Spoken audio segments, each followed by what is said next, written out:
the longest time away. We've been away from doing a live stream, but we are back now. That's right. And man, I love the new intro. That Hey, that was I, worth it. I threw that together yesterday, just on a whim. I'm like, you know what? I'm gonna make us an intro, and I just started thinking of things to put on there and the things that we've covered in the past. And I No, was that, like, that was and I good. surprised you with it. Yeah, you did. Yeah. I didn't know you had those skills. I do. It's like almost as good as using PowerPoint 95. That's how good my skills are. Smooth. Smooth. All right, Wade, we got tons and tons and tons to talk about today, and Yeah. we've got everything from Tylenol to weird things happening in Kentucky, and to a little bit of sports news. Yep. As always, pretty normal day for us. Yep. So where do you want to go first? Well, this Tylenol story sounds crazy to me. All right, man. I'm going to talk to you about the Tylenol, and I'm going to tell you right now, guys. Can I adopt both of you as my grandsons? Colleen wants us to be her grandsons, Wade. I mean, someone has to do it. Yeah. All right. Well, we're going to talk about Tylenol, and Wade.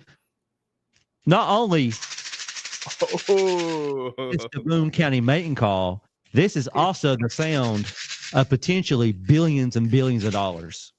And I'm going to tell you how. Tell me. There is a lawsuit that's been filed in federal court by multiple plaintiffs. I mean, there's hundreds and hundreds of these plaintiffs that have came together and they've condensed down this lawsuit into one lawsuit. And either the Trump administration has helped him inadvertently on this lawsuit, or he's done it intentionally. But either way, the Trump administration's helped out this lawsuit a whole lot, because last year, where these lawsuits came together, the judge heard from Tylenol's attorneys and heard from the plaintiff's attorneys. The plaintiffs said that Tylenol caused autism in these kids, and so they put on their proof in something called a Daubert hearing. And what Daubert hearing is that you bring your top scientist. I just recently lied in class about knowing what a Daubert hearing was, and they believed me, but explain the Daubert hearing. Okay, Daubert hearing is when you have basically an expert hearing, and it could be an expert in anything. It could be an expert in a car wreck case, who is a car wreck reconstructionist, or it could be a brain surgeon in a medical malpractice case. It's a brain surgeon that can tell you about brain surgery. So, I mean, there's many things that can constitute what an expert is. And so basically what a Daubert hearing is that you are putting their science to the test, and you're going to explain to the judge why you think that is junk science, that science is not correct, and it should be thrown out. So in this Daubert hearings, they used a guy by the name of, and hang on, I'm going to pull his name up and make sure I get this right. Okay. And this is one of these mass tort lawsuits where mass you tort get like people from around the country to join into one big case. Yeah, it's kind of like a class action, but it's a little bit better. It's got a little bit better protections for the plaintiffs than what a class action has. And so you're talking about hundreds and hundreds, if not thousands and thousands of plaintiffs in one case that's saying that Tylenol is the cause of autism in their child. But the name of the expert that the plaintiffs had on their side, his name was Andre Bacarli was his name. And so they put Andre Bacarli up on the stand. Andre Bacarli gave his reasons why there's a link between Tylenol and autism. And so then they gave the opportunity for Tylenol's attorneys to cross-examine him. Tylenol's attorneys must have done a great job in cross-examining him, because the judge in that case threw out Andre Bacarli's testimony and ended up dismissing the case, because that's what their damages were related on, was proximate cause of the autism was Andre Bacarli's testimony. So now the plaintiffs have that on appeal, and it's time for the Court of Appeals to get ready to rule on this. So just so happened the Trump administration has used Andre Bacarli. Let me make sure I say this right. Andre Bacarli's research to say that the White House's official stance is now that they believe Andre Carly and what he's saying, and that there is a link between autism and Tylenol. So now that the FDA is saying it, and HHS is saying it, and the White House is saying it, and the country's taking its official stance on it, just think how that helped the plaintiff's case against Tylenol. And so when I say that the Trump administration may have handed them a $10 billion, if not $20 billion lawsuit. You can buy a lot of model trains with $20 billion. You can. So when I think of someone suing a medical company for causing autism, I think of RFK Jr. That's who I think of. You think RFK had Jr. in autism? Well, that's yes, but that's his whole thing when he was coming up after he got out of the environmental law. He would sue all these companies for environmental pollution and stuff. That's when he went after the vaccine companies for doing adding additives to the vaccines that may have adverse side effects. So he's been involved in these mass medical lawsuits, probably going back to at least the 90s for a while. Yeah. And so I don't know if there's a connection between Trump other than this and these attorneys, other than this Andre Bacali expert. But I mean, they're using the same expert. And I just think it's nothing like the president validating you. Yeah, and I just think it's highly convenient, and it may be warranted to be highly convenient. It might. I mean, I'm not a scientist. I don't know. They might be right. It might cause autism. I don't know. But for some reason, the judge in the mass tort was not convinced. But we'll see what's going to happen now going forward with that lawsuit, with that mass tort. Now that the FDA and the HHS is taking the official stance that yes, this does cause autism. I think that influences the judge's decision if the president and Department of Health and all the FDA saying this guy's word is good word, then how can you say, oh no, this isn't credible when the leaders of the country are saying it's credible? Right. What else do we have that way? I think we've talked all we can talk about on the Tylenol subject. Well, I just thought it was odd, money and politics and power. Well, I want to know more of these connections. I want to know who these lawyers are, these law firms, and who these law firms have allegiances to, and who these law firms are talking to get their expert in front of the president. Yeah, and I just think it's highly odd that a president will take or any high official, and I'm not saying that he's wrong. He might be right, but it's just highly convenient that this big, mass, multi-million-dollar, billion-dollar lawsuit is going on. And now you have the White House taking an official stance on it.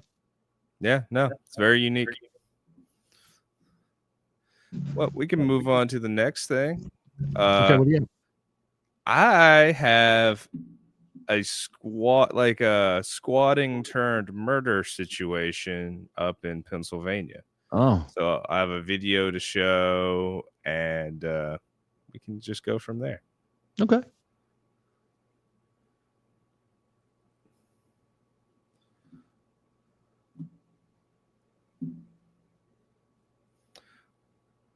And the guy on the video is the landlord. It's a pretty good interview.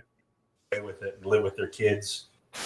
It's been more than a week since state police arrested an Armstrong County mother after allegedly finding the bodies of 4 babies inside her home. State police say their investigation began when she was evicted and her landlord found something unsettling.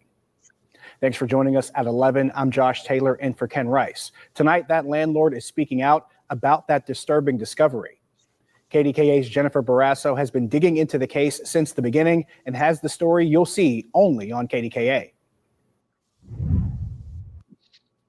Yeah, and a KDKA exclusive, Jessica Mothy's landlord took us inside the home and showed us where his worker found a suspicious bag in a bedroom closet.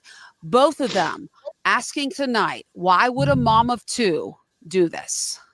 What led you to this closet? So my guy David here, he was working. He said there was a bag there that smelled bad.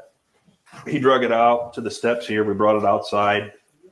Just started opening up the bags. And was it hidden under anything? No, Just a lot of garbage. About 4 or 5 garbage bags. What were you expecting when you saw that? Nothing good.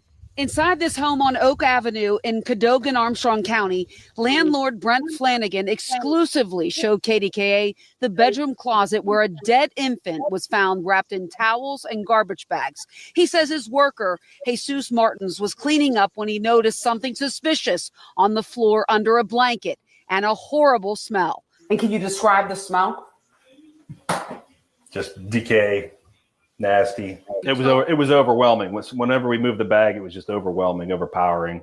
So that's why we took it outside and opened it up. And he used a knife to cut through thick garbage bags, and then there were towels and a baby's decayed body. I thought it was a baby. I can't imagine what you thought at that point. I'm just glad it didn't get overlooked. That way, she's going to end up in jail where she belongs. Flanagan called police and the case busted open.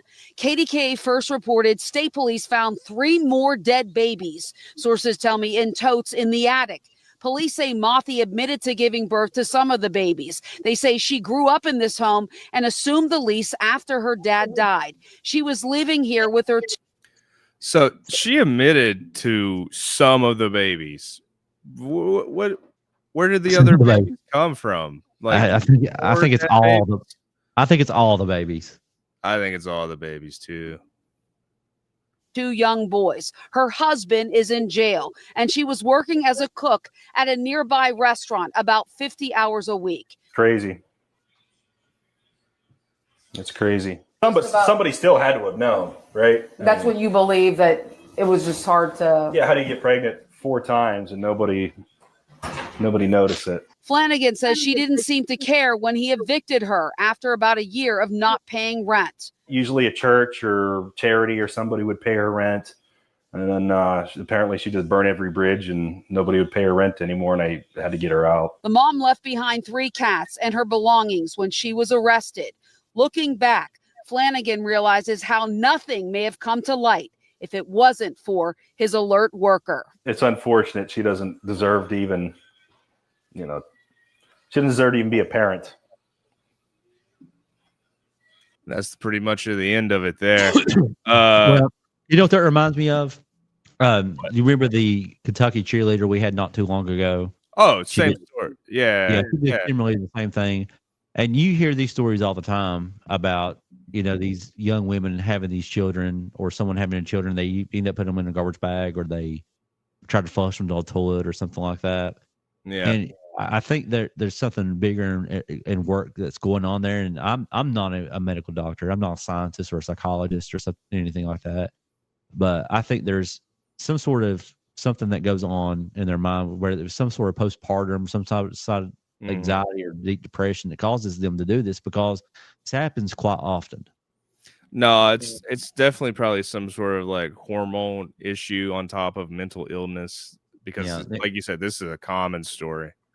Yeah, and right now that Kentucky cheerleader that's done that, she is facing charges, and I think that she's actually on $100,000 bond and house arrest. Mm-hmm. Well, I don't think this woman in Pennsylvania is capable of paying any bond like that. But here's the thing: she admitted to some of them, and what would be the thing about admitting to some of them? Because we know that probably no one else is that, unless it's just a place that you come have a baby and you put it in a bag. I don't know. But I don't know. What's the point in not admitting to all of them? I would say she's just mentally unwell. I would say too at that point. That was my next thing. That was the evidence. I'm saying that there's something bigger at play going on there. Yeah. I mean, you saw the house. It was a hoarder's home. She's lived there her whole life. Apparently, it used to be her dad that was renting it, and he died, and she took it over and could never maintain the property. Right. Yeah. I mean, that she has another kid, so I guess he's lucky to be. Yeah, he made it through, didn't he? Yeah. All right. I think you got a story about in Kentucky. Let's switch gears and talk about West Virginia and Kentucky again, like we always do. Yeah. Seems like we had the best stories. Well, that story's from KDKA, which is the first, I want to say, public broadcast radio station in the history of radio. and they're up in Pittsburgh. They do CBS, I think, and I get all their news. And my friend Hunter, who you met, he says Pittsburgh is the Paris of Appalachia. That's his opinions. I mean, that's the best thing about Morgantown is you get Pittsburgh stations. It is. You do. There's no really public airwaves in Mingo County. You can't put out an antenna and capture NFL football like you can up here. Wow. I didn't know that. We got West Virginia Public Broadcasting. We got all the Pittsburgh broadcasts. It's a good time. My mom and dad used to tell me about how they had to go on top of the mountain and turn the antenna to get different channels. Yeah. Mom said she would have to climb the mountain, or her and her brother to climb the mountain. And whenever they got to the channel they were wanting to watch, there was someone down the mountain at the car, and they would honk the horn to let them know that's where to stop. That is a trek to do that, to hike up a mountain to change the game. Now you're committed. You're committed once you get that channel on. And share it to the screen. So this is in Kentucky. I believe it started in Hardin, but the story kind of captures a lot of the Eastern Kentucky, which is apparently, if any of our viewers are in Eastern Kentucky, you just stay armed. Just keep a gun. Yeah, stay home. Stay safe. It's tough out there in those Lock your doors. Saying that he would kill again. He did admit that. And I feel like that was overlooked. And here we are. When my uncle showed up to the hotel, he knocked him out, put him in a suitcase, drove him to Rough River in my uncle's truck, and threw him over the bridge into the Rough River. He actually bought the suitcases ahead of time. He had it all planned out. It was premeditated murder. It was not manslaughter. I'm going to try to help get justice for the family as well. It failed us. I don't want it to fail them. They don't deserve it. It's a horrible thing to go through. Mm-hmm. And I'm going to do everything I can to make sure that he stays behind bars. Oh man. I don't want it to fail. Look at that, man.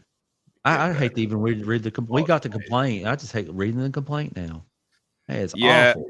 So I'm going to give some background info because the video kind of just jumped in there real quick. But the woman who was talking, her name's Mindy. She was about 12 years old when her uncle, Richie Phillips, went missing from an Elizabethtown hotel. He was later found by fishermen on Rough River Lake in Breckinridge County.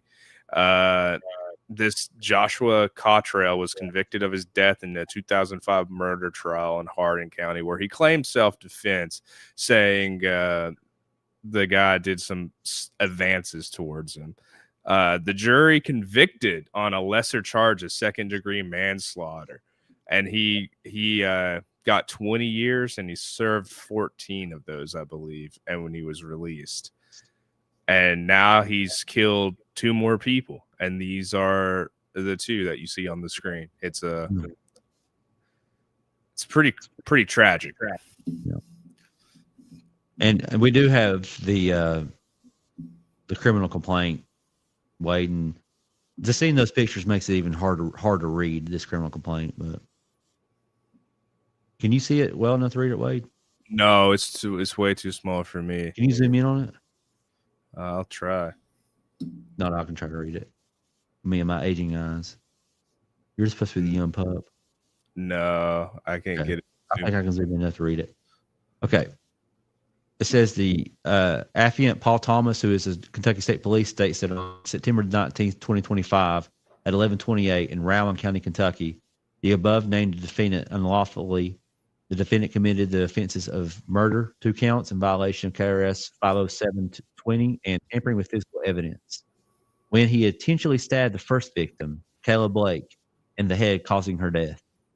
The defendant also intentionally stabbed a second victim, juvenile KW, in the throat, causing her death. KSP Police Post 8 was notified by Rowan County Dispatch of an unresponsive juvenile observed from outside of the residence. The unknown party then called for help. Upon emergency personnel arriving, they observed 2 deceased subjects, 1 juvenile and 1 female. KSP were contacted to initiate a homicide investigation and responded to the residence. KSP detectives located the adult female deceased in a back bedroom and the juvenile female directly across the hall, deceased as well. The adult female was covered in the bed, laying on her right side, appeared to have been stabbed and bulged in. The female juvenile appeared to have her throat lacerated and was laying on the floor face up. The defendant also moved the bodies, altering physical evidence which would be produced in an official proceeding with the intent to impair its veracity. Neighbors verified that the defendant was at the residence on September 18th. Law enforcement made contact with the defendant and observed blood on his clothes. The defendant has previously been convicted of homicide. Afia is an assisting investigative detective of KSP. The lead investigating officer is Detective Matt Martin. And that just makes it, after seeing those pictures, that makes it really hard to read that, one was in the head and one was in the throat. And just to be such young girls. I don't even know how that guy was even around them. No. Well, to the story, evidently. There has to be, if you remove your document from the screen, I won't show up the picture of him because the picture of him just really shows the contrast. So you have these two very normal looking people, and then you get over to him and his picture is just ridiculous. Yeah. So this is the guy who got released, got paroled, I guess. He's supposed to do 20, got out in 14. People are upset with the judge for the sentencing, but it was the jury that found him guilty in the second degree. Well, it's Kentucky. It had to be a manslaughter. Yeah, it was manslaughter. Yeah. So I think he murdered. I think he murdered the first guy. Like probably. He did, and I say most of those tattoos comes from while he was in prison. Those are all jail tattoos. And going before the parole board, you're trying to make a claim that you are rehabilitated, that you are able to contribute to society and be able to integrate in society well. But to me, it seems like the whole thing he did was get these jail tats, and a lot of these jail tats that I'm looking at are very gang related. Oh yeah, and so you can tell that while he was in jail, he was in some sort of gang. Yeah, and so I just don't know how you can be on the parole board and look at this guy and say, "Hey, I think he changed his life while he was in prison." Yeah, dude, I have clients who I'm thinking of one. He's like a model citizen in prison, no tattoos, very well dressed. Like he takes care of himself. He gets certificates, and they don't give him parole. And to give someone like this parole is clearly prison's meant for rehabilitation. That's what they say. I don't think it does that. But if you look at the people that go to prison, the ones that end up with 72 face tattoos probably are the furthest away from being rehabilitated. Yeah, I agree with that. Oh. What do you think they're going to do? He's being charged in what county? Rowan County, and it seems like we talk about Rowan County all the time. That's Moorhead area. Okay. And it comes at Rowan County comes up a lot for us, and we have several cases coming up, Wade. And not only that, we have the judge and the sheriff shooting trial, and I've tried to look for something on that before we came on the air, and surprisingly, there hasn't been any drama in that case in a while since 1st of September, and we covered that. Mm-hmm. But another case that's coming up is high profile in Eastern Kentucky that that me and you were probably going to cover is the Amber Spradlin case. And I think it's a bad sign that there's not been any filings. I've not seen any filings. I'm not seeing any suppression hearings. I'm not seeing any hearings on anything lately after the pretrial hearing that set the trial for December the 1st. So that leads me to believe, are we really going to have a trial on December 1st? I don't think it's good. No, I don't think so. I didn't think we were going to have a trial, even if they did all that stuff. I just don't know why they've not told anyone yet. And that might be because the family's ready for closure. The family's ready to have it. I just don't think the litigants are ready to have it. Mm-hmm. Well, that grand jury, I don't know. I don't know why they're doing it. Could be anything. Then we have the other case that we talked about of the 3 or 4 beautiful women that were victim to that guy in Stanton, Powell County, and Winchester, Clark County. We have that coming. The handyman. Yeah, what was his name? It was Brian something, wasn't it? Yeah, because you called him Brian Epstein. It's Brian. Yeah, Brian Epstein. Epstein. Yeah. We just do a quick search and see if we got anything on that real quick. I don't know, dude. Kentucky has the death penalty, and these prosecutors never apparently use it. Well, maybe we should start doing it and teach everybody a lesson. Well, I'm just saying, if you're a voter in one of these counties and the guy with 75 prison face tattoos stabs a mom and like I don't know, maybe come down on these people a little bit. Brian Epperson. I don't see anything. A lot of the stuff was sealed, if you recall. But yeah, but I could still. The reason why is I put Pike County. Yeah, he's not in Pike County. Yeah, it happened in Pike. Well, he might have been in Pike County. Stuff. He was all over the state being a weirdo. He's going to have a hearing in Powell County on November the 5th. The status hearing, or that's just a pre-trial conference, so they'll set all the dates for trial and discovery deadlines then. But we don't have anything. I don't think he's even being indicted. It's looking like he's been indicted in Powell County, but he's not been indicted in Clark County. And we talked about this before, Wade, the reasons why, and that's probably strategically on the part of Clark County. The reason why they're doing that is because they don't want they want Powell County to go first, because if Powell County can prove it, then they can use what's called 404B information in their case. Yeah, and they can and they can use what he did to prove motive, intent, and that this is and he had the ability to commit the crime in Clark County, which would make Clark County's case easier. Yeah, I think that's what they're doing too. Because once you have that first, like, if he even takes a plea or anything, they're going to use that against him for that motive. Yeah. This is his MO, motive operandi. Motive operandi, yep. Okay.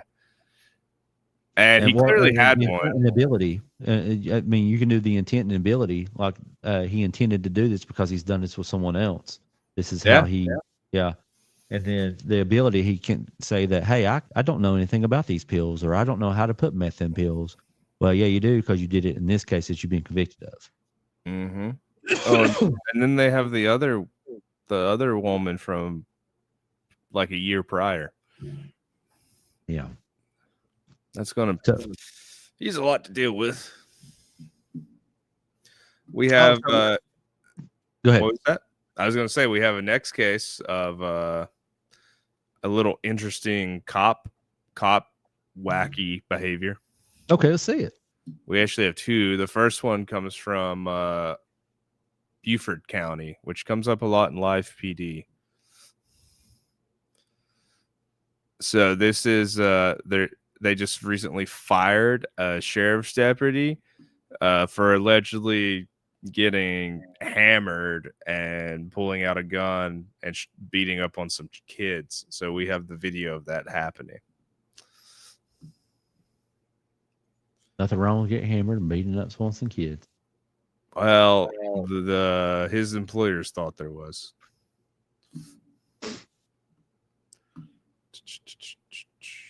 At the stage. Nicholas, stop! George, stop!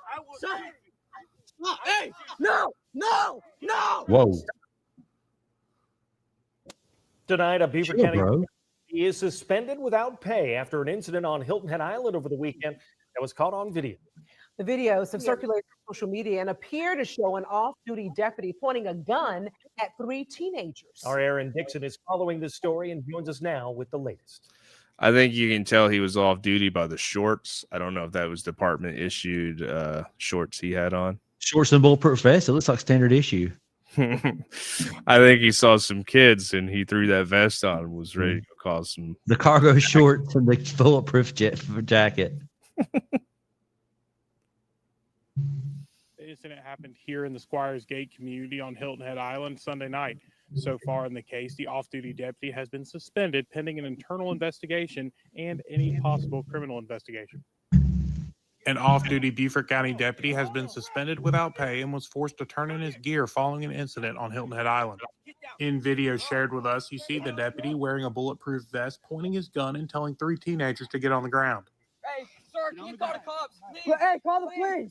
I am the police. Neighbors say the deputy was called out there by someone, but I they am weren't the sure police. what led up to him needing to be called. The deputy then I'm the starts to law. grab a nearby backpack, and one of the teens is then seen going after it when the deputy starts to look inside, and is then joined by another teen who pushes the deputy. That is when the deputy pulls out his gun and points it at the teens. What are you doing? Get on the ground. Bro. From another video we obtained, it shows someone holding down one of the teens, and we learn that someone thought the teens had a gun. Mom, they have a gun. Do not touch him. Do not touch me. I have nothing on me. Pat me down. You do not. Okay. Hey, I just came from my brother. You do not need to act. Stop this. Do not touch me. Please do not touch me. You attacked me. No, stay down. I didn't attack you. Know who I am. No, I do not know right here. From the video, you can hear that the teens are shocked by this accusation. The sheriff's office has asked the South Carolina Law Enforcement Division to investigate this incident for any possible criminal violations, and they will be doing so in consultation with the Public Integrity Unit, which has lawyers from our circuit and the First Circuit. The sheriff's office has not publicly identified the deputy involved. If anyone has information, including videos that may help the sheriff's office in this investigation. Yeah, I'm sure the videos will help the sheriff's office investigate. It'll be videos of him taking shots.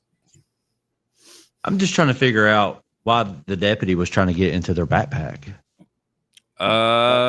They said they saw the deputy claimed they had a gun. No gun was found on them though.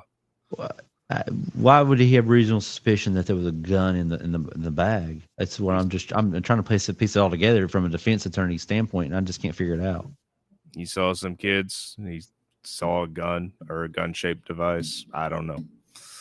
Nah. He was allegedly very intoxicated, says the parents of the children. Okay, well, yeah. I'll tell you what else I have. I have a little bit of sports news, and we've been talking about this a lot, Wade. Okay. We've been talking about the NCAA and the antitrust laws. That's a big topic for us. It's the antitrust laws. Mm-hmm. How we pretty much the NCAA has a market on a college athlete's ability to earn money, and I agree with that. Don't you agree with that, Wade? That they do. Oh, the NCAA, yeah, they definitely have the market cornered on this whole industry. Yeah, and so we have this dude. What's that guy's name? Who plays for Vanderbilt? Give me a second. Let me get my notes back up. You butcher his name every time. So Pavia or something like that. Give me a second. Yeah. I don't know. I don't watch Vanderbilt football. Really? They're way better than the University of Kentucky. That's not saying much. That's a low bar, Wade. Hey, SEC football, they're so good. Remember, I didn't know that Kentucky had a football team. Well, West Virginia doesn't. We suck. Rich Rodriguez is a bad coach. The team is bad. They're weak. They're weak and soft, and they don't do anything. So that's where I am. I'm just hoping at this point that that they fire Mark Stoops and we get John Gruden. John Gruden, yeah. That's what everyone. We were on TikTok Live one day and somebody mentioned that, and I was like, "That's such a great idea." No, the state of West Virginia spent millions of taxpayer dollars suing the NCAA for the ability of West Virginia athletes to play and be real bad at whatever sport they play. We've done it in basketball and football. But anyway, this guy, his name is Diego Pavia. Mm-hmm. Am I saying that right? Pavia. Anyways, he played a year, had a year eligibility at some junior college. It was a NMMI, like New Mexico Military Institute. It was a junior college. He's saying that year should not have counted because it was at a junior college, and that he should get more than the stated 4 and 5 because a lot of these people get a redshirt year, and he wasn't eligible for 8. And he's being punished because he was good enough to play from the get go, and he didn't take a redshirt year. But he's trying to say that, hey, I played at a junior college, didn't play on the NCAA level, so that year shouldn't count against me. And we're kind of seeing a trend in this. I've seen a lot of waivers where the NCAA has said that we're not going to count your junior college time. And there for a while, NCAA didn't really make any big ruling on it. We thought that we were going to get a ruling from the NCAA that said that junior college time wouldn't count because we seen, especially in the baseball world, where they dropped the number of scholarships from 40, roster spots from 40 to 35. That left a lot of freshmen with nowhere to go. Instead of going to some small mid-major school in the NCAA Division I, some of them have decided to go the JUCO route because they're thinking, hey, I get 2 years to play JUCO, and now in that eligibility, you won't count against me, and I get 6 years to play. But the NCAA did the exact opposite of that, didn't make a ruling on that, and now you had this guy suing for eligibility, Pavia, suing for eligibility, and the NCAA was fighting him on it, and so I'm trying to figure out how this worked, Wade. I know how it works. The NCAA rolls over every time you sue them because they're afraid they're going to have an adverse ruling that says, "Oh, they are monopoly." Well, my thing is that this is a Vanderbilt player, and we all know Vanderbilt's in Nashville, Tennessee. NCAA is not headquartered in Kentucky, but they filed it in front of a federal judge in Kentucky. And I'm just trying to figure out how logistically how that worked. Well, that's what fits. What circuit is that? Yeah, but it was that they brought it in Eastern District of Kentucky, the original complaint, on the trial court level. And so, I mean, when you think about diversity of jurisdiction, you got to have people from opposite state residency talking about constitutional question, but also one of them has to be in the state. Well, does it affect? It affects people in Kentucky, would it not? Yeah, but the plaintiff doesn't have standing in Kentucky. That's something I got to look at. I'm sure. But would it affect him in Kentucky? Maybe the judges in Tennessee have a bias. Maybe they all went to Vanderbilt because they're old rich Southerners and they had to move it out because maybe they're big Vanderbilt donors or something. Maybe. If you guys know out there, drop it in the comments, let us know. But I just thought that it was odd just looking at this first glance that this suit was in Kentucky. And I understand that's different. Yeah. And it might be that this guy has a residence in Kentucky. I don't know. But for being from New Mexico, I doubt it. I mean, Nashville's about an hour away from the Kentucky line there, so maybe he has a nice property up in Kentucky. But anyways, the federal court judge in Kentucky said that he was eligible to play, and then whenever the NCAA, they appealed it, and now today, this just happened a couple hours ago, the Court of Appeals judge has dismissed the case for mootness. And what that means is that there's no longer no issue because the NCAA decided to grant his waiver and allow him to play another year. And so, and the reason for that, Wade, is we talked about this, and tell them what the reason for that is. Because if they answer the question, the NCAA loses all of their bargaining power because they're going to say the NCAA is a monopoly and they can't arbitrarily do all this without getting broken up into different sections. And they don't want that. They want to stay as a complete entity with their facade of control over college sports. Yeah. Especially now that it's pay to play. Like, it's not amateur, it's not non-for-profit. This is a for-profit business that they are the rule makers of. Yeah. And we're going to, and the judge said, and we've said this before, when is Congress going to get involved?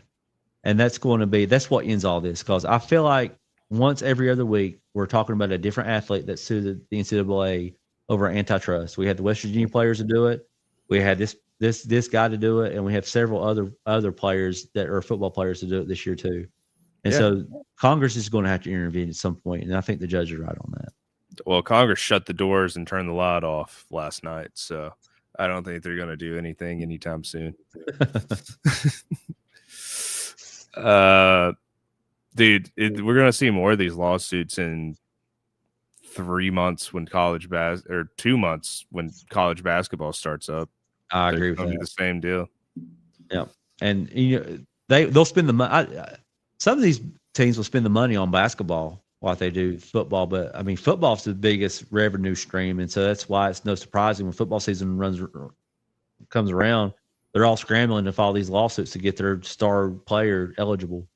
Well, the roster size is like you got to make a roster of all these different people, and some of them have wacky paths. Basketball is a little more straightforward compared to like baseball is the one that really stands out to me for junior colleges. But you'll have good basketball players who might not have the grades or something. They have to go to one of those smaller schools to start out. Yeah. But if you go after I know football is more money, but if you go after UVA basketball, UNC, Duke basketball, Kentucky, Kansas, they are going to be big spenders. They clearly don't care about their football teams. They're spending money on basketball, and their lawyers will spend money to make sure those players are playing. I agree. All right, Wade, you got anything else? Yeah. All right, we got more. Yeah. I thought we were done. I'm so happy. You thought we were done. We're not done. We remove this guy. Get off my stage. All right. Now, this one is about the dog, the big bad dog. Forgot about this.